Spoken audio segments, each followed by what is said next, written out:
Good morning, members. I hope you're well. Sam here. It's currently Monday morning. It's around 20 to 8, and you can see it's a bit of an overcast, chilly day or chilly morning this morning. So fingers crossed the sun comes out and makes an appearance and burns all that off shortly. Looking ahead at the forecast for the rest of the week, it looks like we've got highs of 24 degrees on Friday, which is fantastic news. Great growing conditions, considering if we roll back 7 days, we were dealing with a couple of frosts, which when you get into May is not ideal from a grass growing point of view.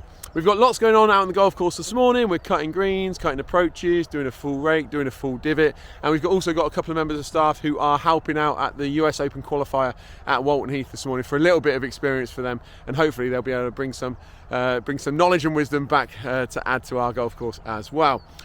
I'm just up on the right hand side of the fifth fairway at the minute, next to some of the heather islands that we planted over the winter just gone. I've had a number of comments regarding these islands and questioning their success rate.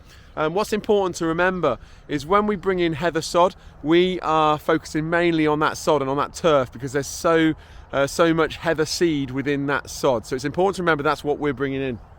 Obviously, if I just get a little bit closer, we've got some heather that's really well established, that's doing really well.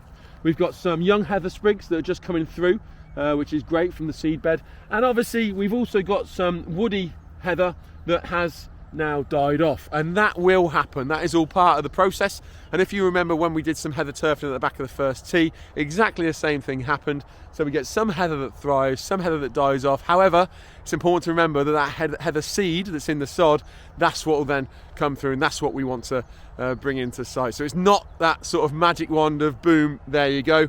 And like I say, if you look at the back of the first tee now, that's really well established and doing great. So just watch this space with these heather islands, but everything is going as we planned.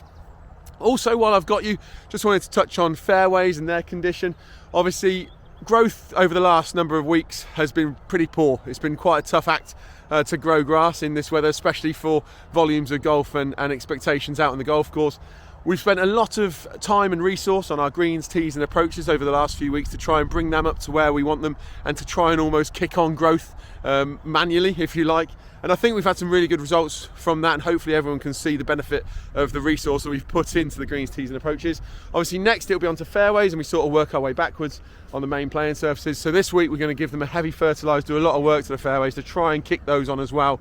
What will happen as well is the natural growing conditions will really help us out, and these fairways will thicken up over the next few days and weeks. But obviously what's important to remember as well is we are a heathland golf course, so therefore we don't necessarily want lush green fairways. However, obviously we do want good lies on our fairways. So again, I feel like I say this line a lot, but please watch this space with the fairways. And like I say, we've put a lot of focus onto our main playing surfaces in greens, tees and approaches, and now we're going to focus on our fairways as well. So just watch this space with both of these subjects. I hope everyone's well, hope everyone enjoys their golf. Obviously highs are 24 degrees this coming Friday, so make the most of it, and fingers crossed that may be some summer growing conditions that are incoming for the next few weeks. That's it from me, and we shall see you on the golf course.